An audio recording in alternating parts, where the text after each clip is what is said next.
chapter, and this chapter will be an easy one. I hope you will not be bored. Chapter 25, current, resistance, and EMF. EMF. Okay, that's the chapter.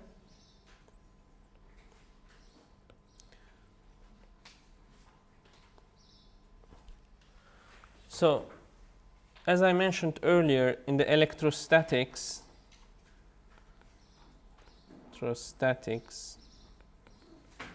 everything is settled, right? Do you remember? So inside the conductor, the electric field would be zero. Electrostatics. Now we start studying here. We study charges in motion. Okay? So there will be electric field inside the conductor, and that will cause those free electrons to move. Okay? So let me talk about current. What is current? Well, if you remember, there were free electrons inside conductors. Okay?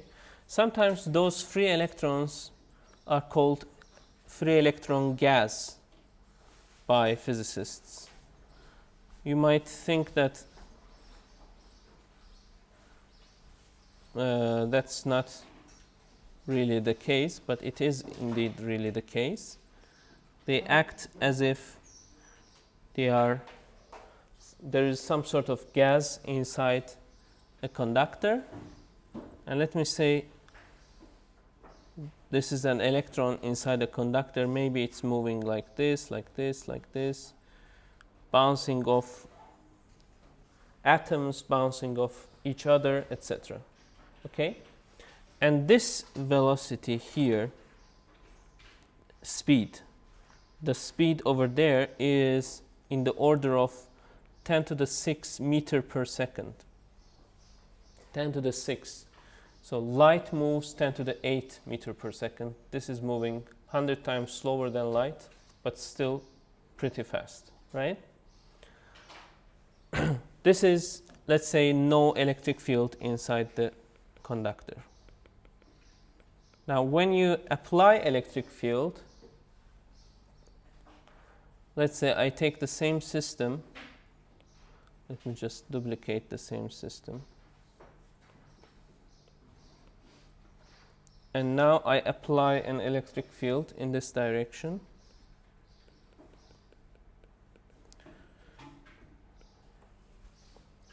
What will happen is you will have, can I just choose this one and let me check. Yes. The path will be very similar, but it will end up over here. Okay? So it's still bouncing off stuff, but I am actually exaggerating a lot here. After all those bounces, it will end up not being there over here, but a bit pushed to the left. Why? Because of the electric field pointing to the right. It's an electron. This is an electron, right? Negatively charged electron. And the electric field pushes it to the left. But so the speed that we are going to get here on the average is called the drift velocity. And the drift velocity will be on the order of 10 to the minus 4 meter per second. Imagine. They are themselves moving with 10 to the 6, right, like this, and the field is just barely moving it to the left. Okay? As a whole. So far, so good? So that's what we call current. So basically, what we call current is this movement, the drift velocity that this electron gas gains. So we usually picture it like this, but I've already told you that this is not really the case, but we can just assume the whole electrons moving with velocity v drift to the left, and this creates a current to the right because of the electric field to the right. Okay, this is the current. And we could have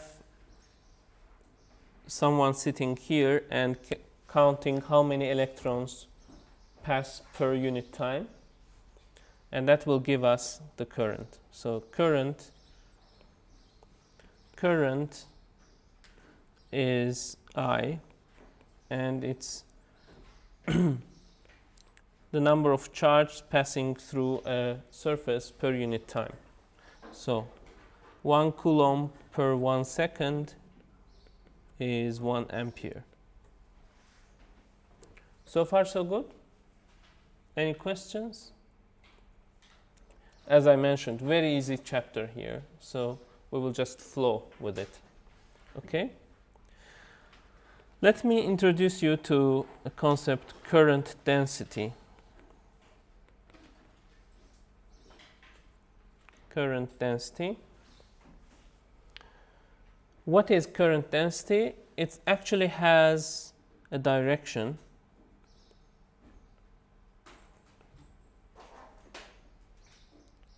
So let's say you choose a surface here on the conductor, and the surface has an area of A, and the drift velocity of electrons are in this direction. So the current is actually flowing in this direction, right? But we usually don't attribute vector quantity to current. We attribute it to current density. Okay? So current density is pointing in the opposite direction of the drift velocity, and the magnitude of the current density is simply charge passing through a surface per unit time per unit area. So it's current per unit area. Are you with me? Yes? Very easy stuff, right? So how large is this if there has been a time of passing of Vd times? So if, let's say, in delta t time, if we assume that the picture is like this, the electrons moving as a whole like this, then they go a distance of Vd times delta t, right? So let's define one more thing. Let's define concentration.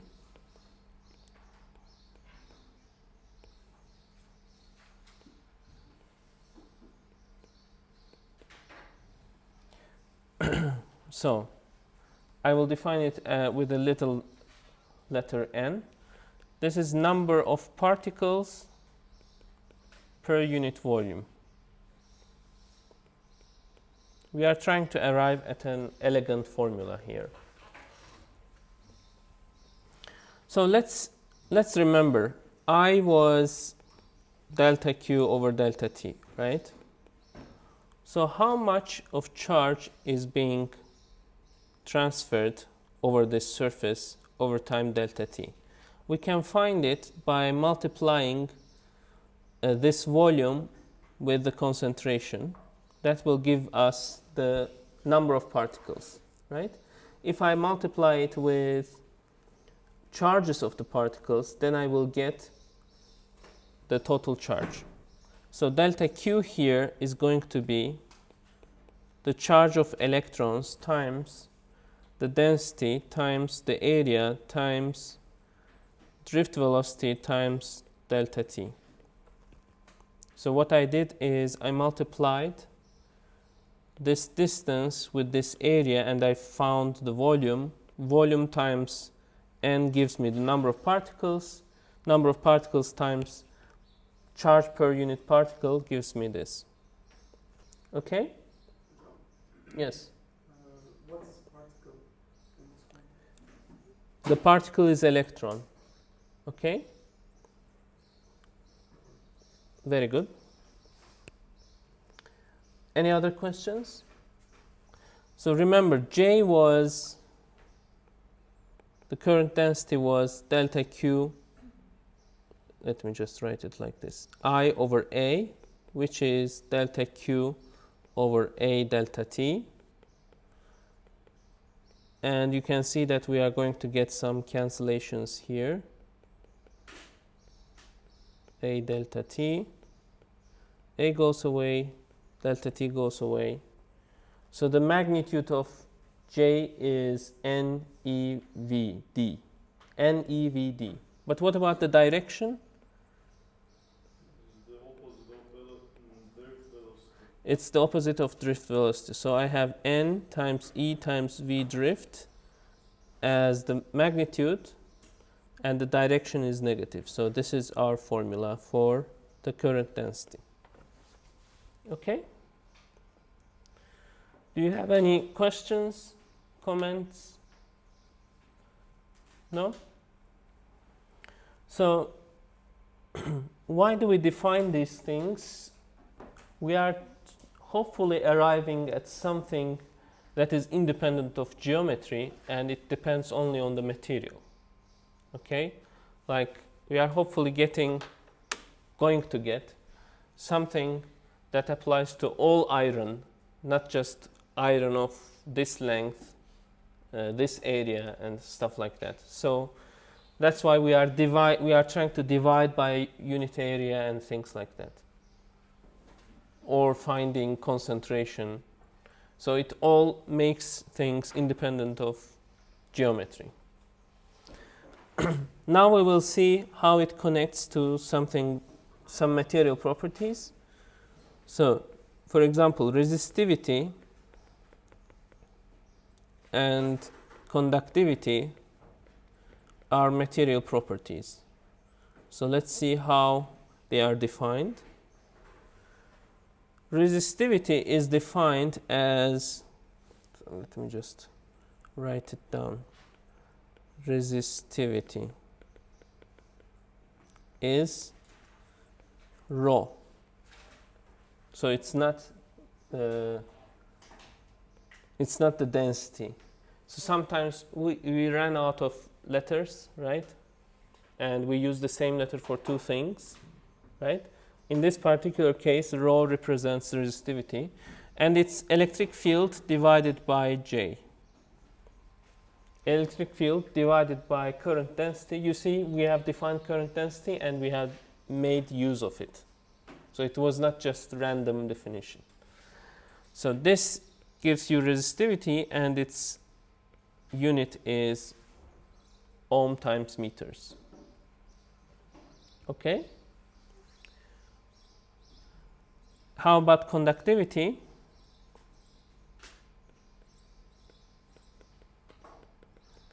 Conductivity is just the inverse of resistivity, which means that it's J over E, right? And its unit is 1 over ohm meter. Okay? Yes? Can you explain the resistivity logic again? Resistivity what? Logic. Logic. The logic here is this. A material is resistive. Let's say you apply an electric field of 1 Newton per Coulomb. And one material can have a huge J because of that. Another material has a very small J. Okay? Which one has more resistivity?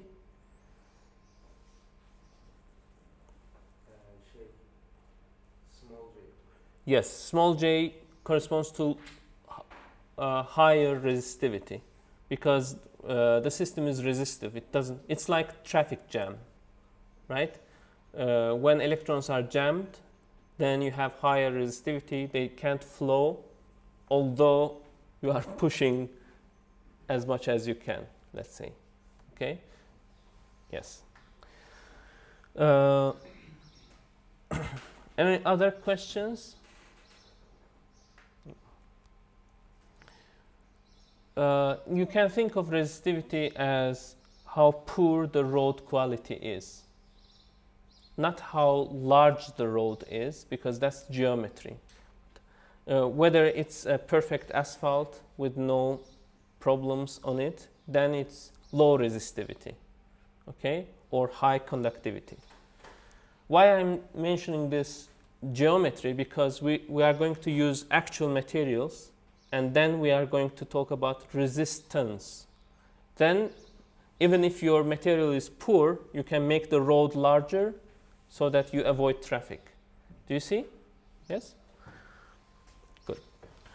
So, in general, this is what makes electrical circuits important, and this is why we actually use electricity, because highest electrical conductivity divided by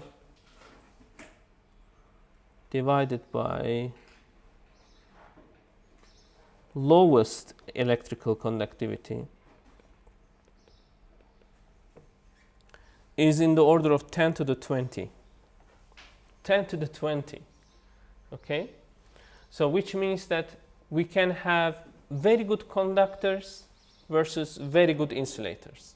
So that's why we can actually concentrate the flow of the flow of electricity in narrow roads, right? You put just insulators in between, and you are just sure that it's going to follow this narrow line, right? Versus, let's do the same thing for highest thermal conductivity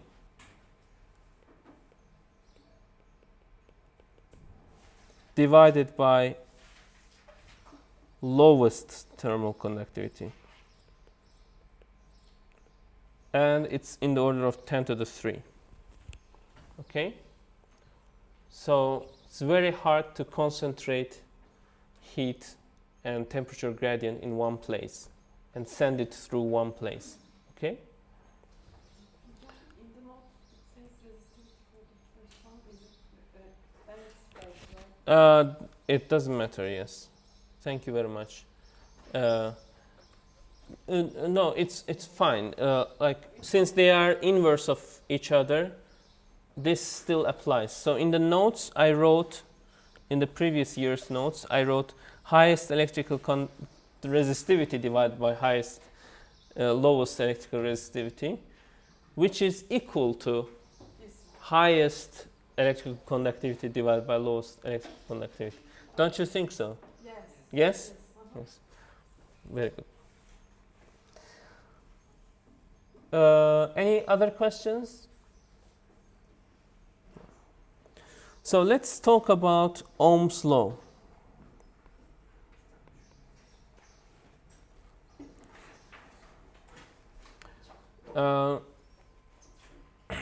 Why I put this quote on top of the law? Because it's not like Coulomb's law.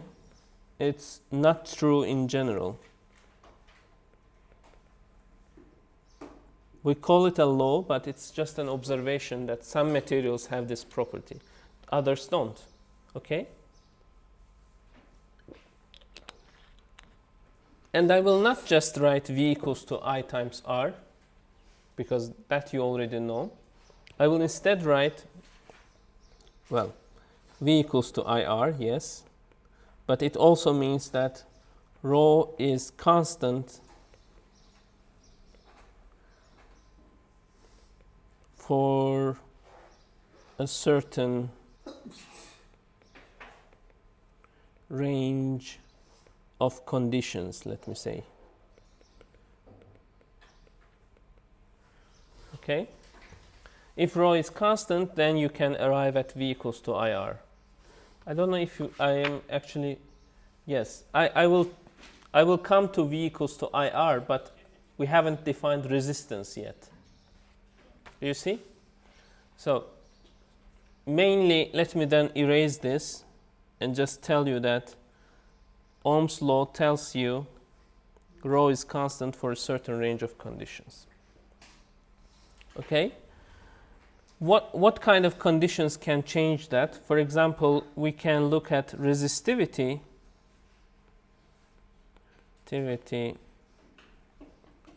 and temperature. So temperature dependence of resistivity.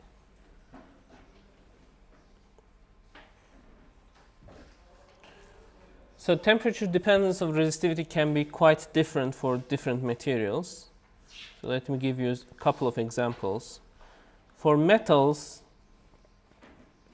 it's typically like this. Okay, this is for metals.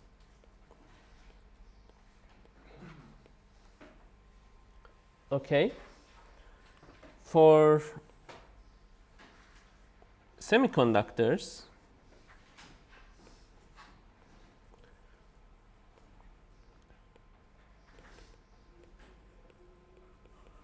which is some materials that are right in between insulators and metals. Okay, it goes like this. Okay, why? We can explain it maybe later. And then there are superconductors.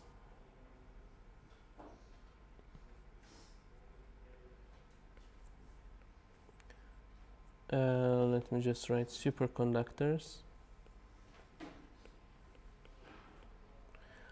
In which case it goes like this. It's like metals, because they are indeed metals. Then it goes just straight to zero. No resistance at all. Okay? Have you heard of superconductors?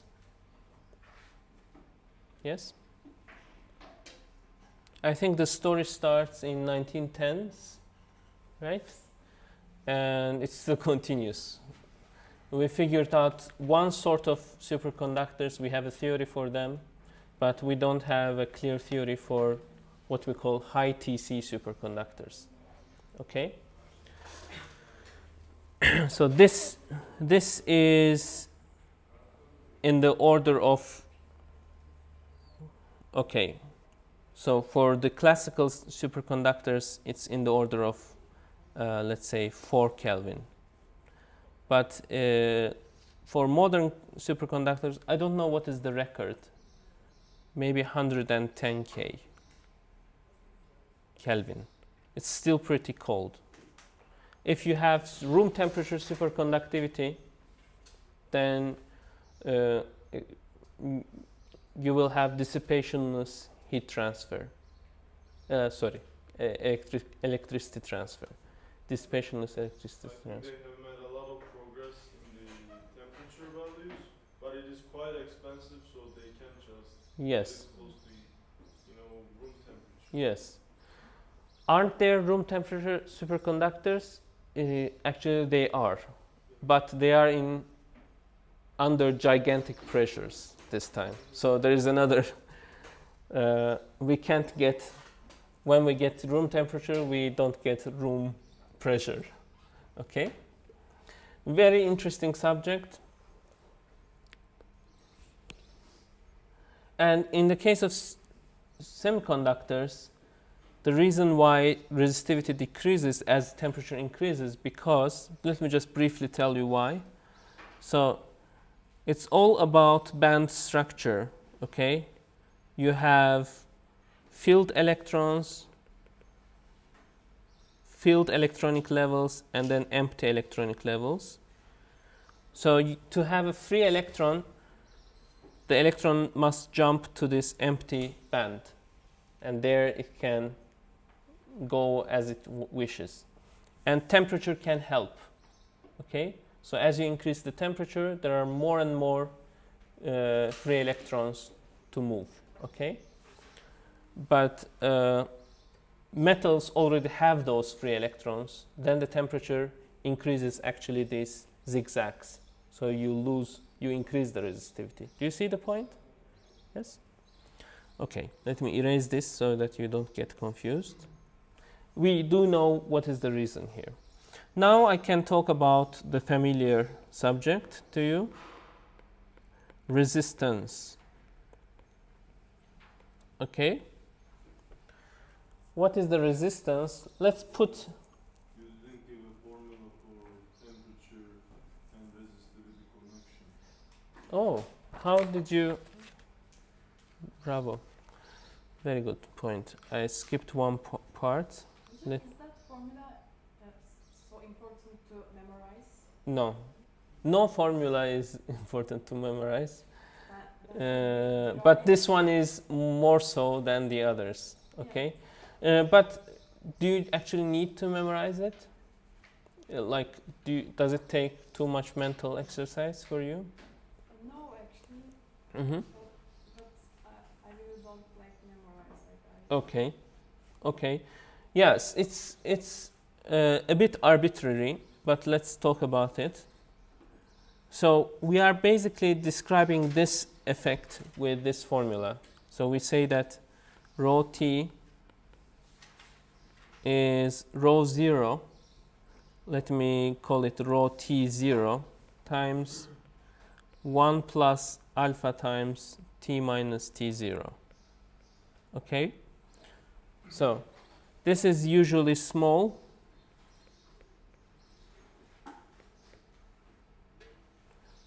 And this is temperature coefficient of resistivity. Why it is important? It's important in engineering applications. Let's say you are building a device and you want to know what will happen to it at different temperatures. Okay? Then there are tabulated values of alpha here. Okay? Alpha will tell you what is the slope of change at certain temperature. So over here, the slope is really small. So you cover all these possible temperatures with that slope. Then there is another slope here, another slope here. And for each one, you would get a different alpha. So the values would be tabulated in some sheets of paper, right?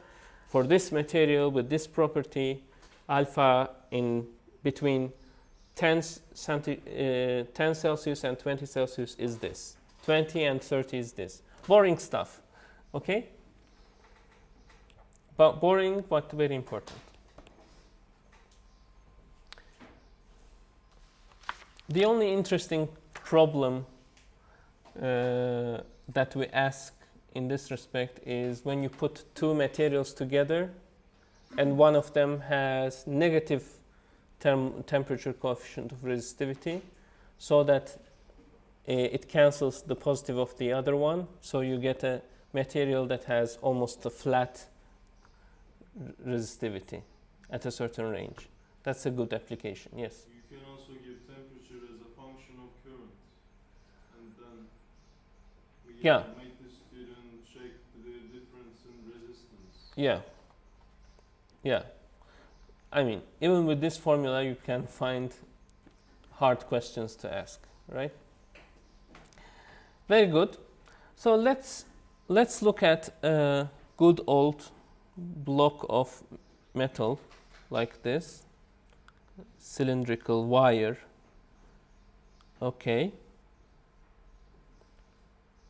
And let's give it some dimensions. Let's say the length is L, the area is A, and I'm applying electric field which creates current density. Okay?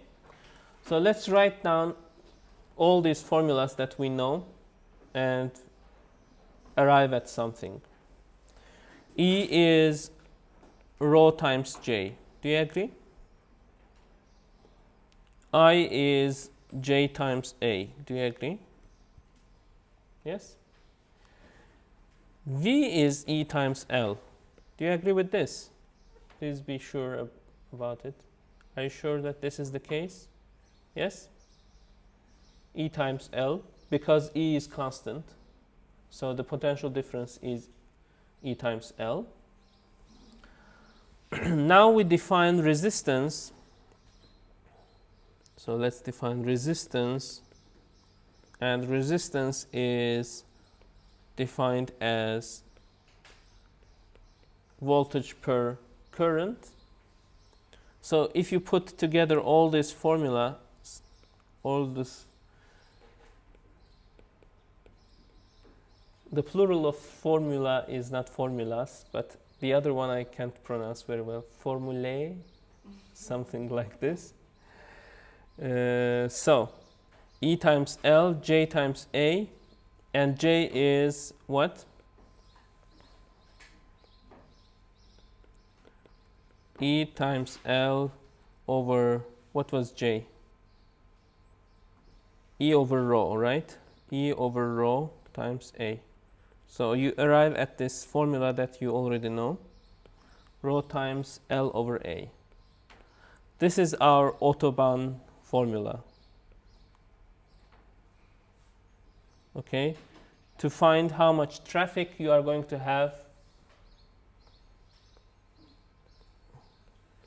how much traffic you are going to have, you are going to face on your road. How bad is the road? How bad is the road? How long is the road?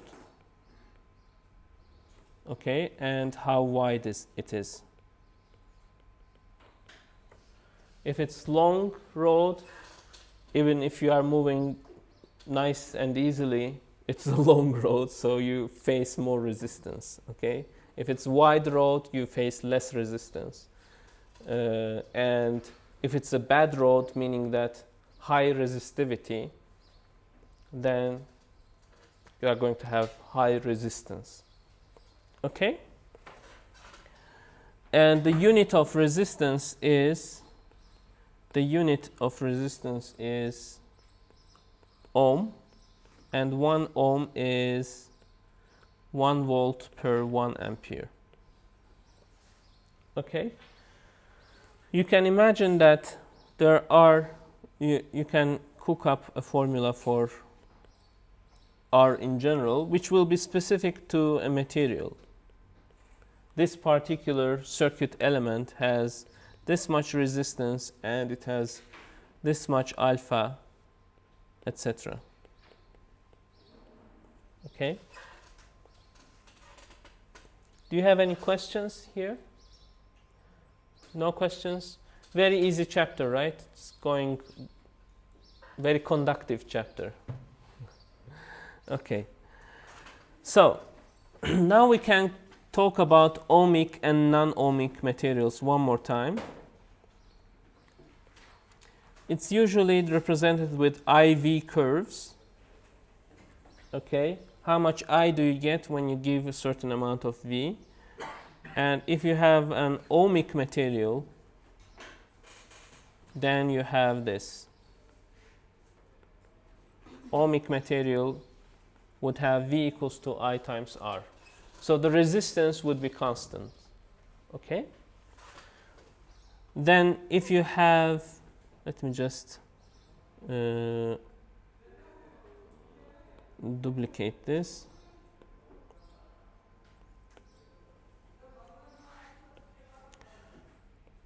You can have something like this, which is non-ohmic.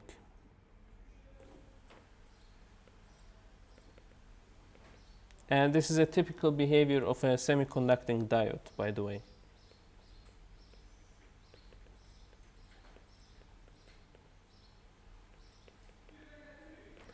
So it conducts electricity in one direction, it doesn't, for all practical purposes, in the opposite direction. Do you see it?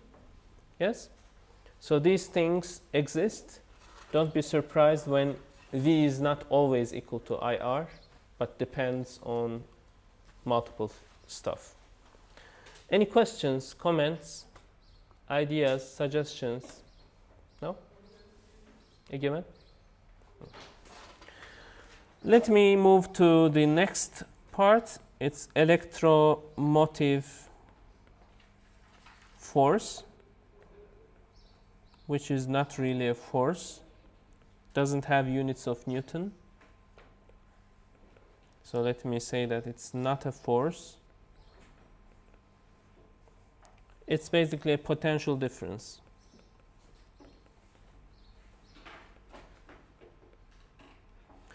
And usually it's used to represent the fact that a battery would not always have the same potential, and it would depend. So let me just draw a battery here. This is my battery, and it has terminals, right? Terminal A and terminal B.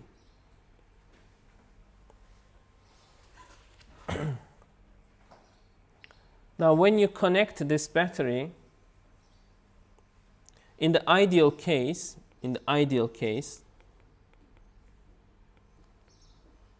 very important, this is the ideal case, VAB will be just simply E. That's the EMF. EMF. What do I mean by ideal case? There are no inner resistance. No internal resistance. Exactly. No internal resistance, then the battery always delivers this whatever it tells on the cover. Let's say it's 1.5 volts. It's 1.5 volts no matter what. Okay? But in reality, it would have an inner resistance. So in reality, let me just duplicate this. In reality, it would have its own internal resistance. Okay? And when you connect it to outer world, it would depend.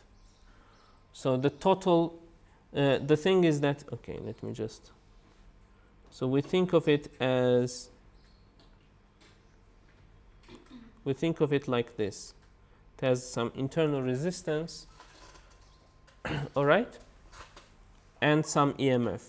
So practically, EMF is the potential it delivers when there is no current flowing through it. Okay? Let me show you. Can I just write that E is equal to I times R plus R? Is that too much of a leap for you? Or is it totally fine? Because the total resistance is R plus R times the current is the EMF, right? So VA times B is going to be E minus this I times R. So it will not always be E, it will be different. So VAB is E minus E times R over R plus R. It will depend, right? This is the EMF. All right. Any questions? No questions? Are you sure?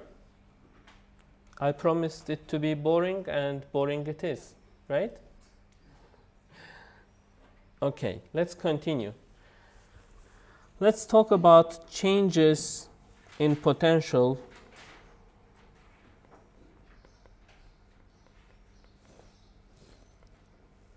around the circuit. So we are slowly approaching to Kirchhoff's rules, okay, which is the subject of the next chapter, but we are already almost there. So let me give you an example. I have a battery here which has an internal resistance, let's say, there's another resistor here, and this is my circuit. Let's say this has 12 volts in here, the internal resistance is 2 ohms, and this is 4 ohms here. So I want to draw the potential in this circuit. And remember, the potential is a relative subject, right? It depends which side you call 0, which side you call, oops.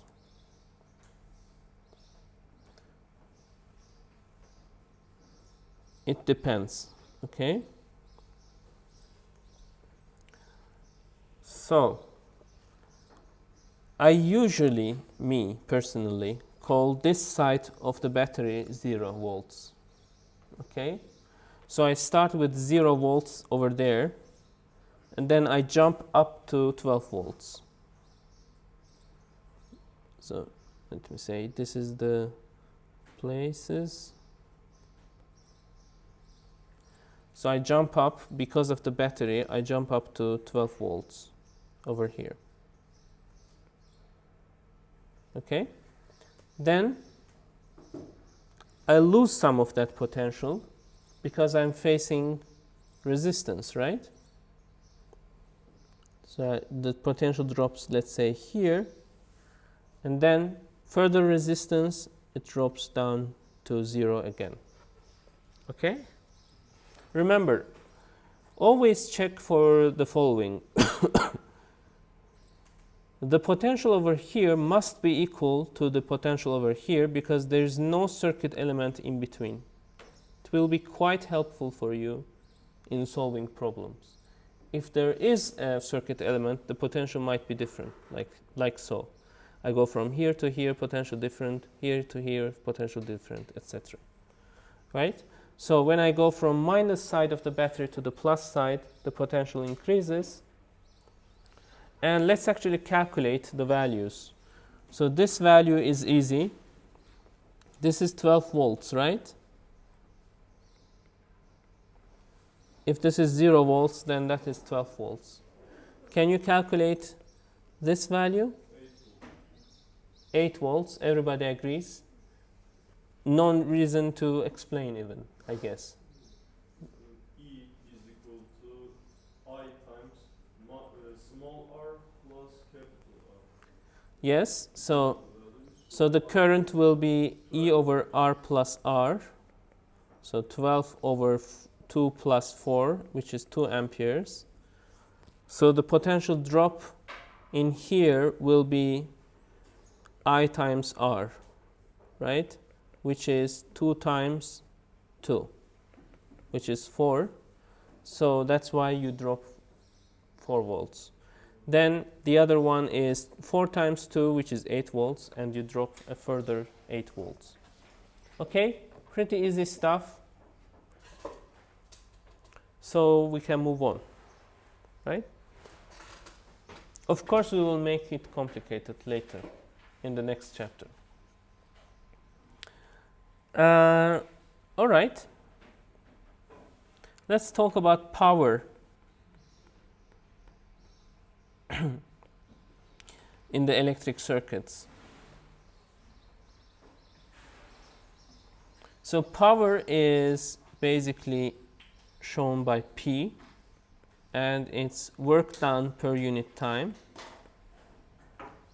and the unit is watts.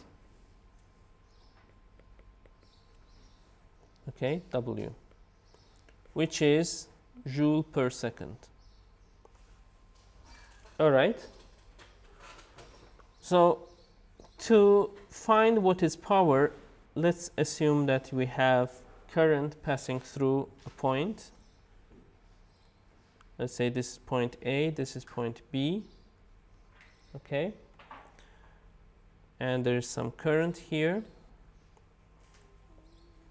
So would you agree that taking dq from A to B requires this much work?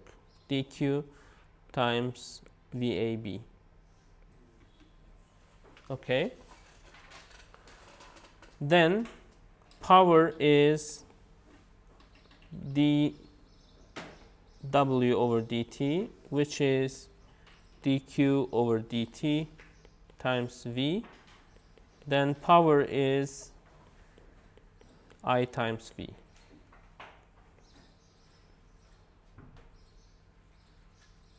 Okay? Do you have any objection to this? No. Good.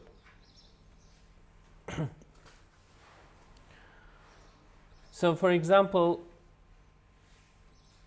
when you have current entering,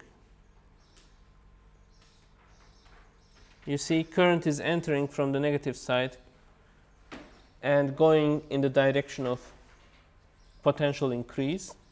Then I have generated this much power. Okay? Current is in the same direction as the electromotive force or potential difference. Let's look at this situation where I enter with I and there's a resistance R. Then I am dissipating, because notice that the potential difference is negative. So here delta V is plus E. Here delta V is minus I times R. So I have dissipated minus I squared times R of power.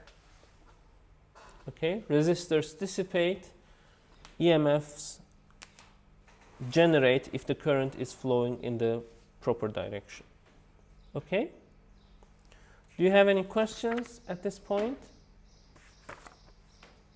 No? So let's have a break.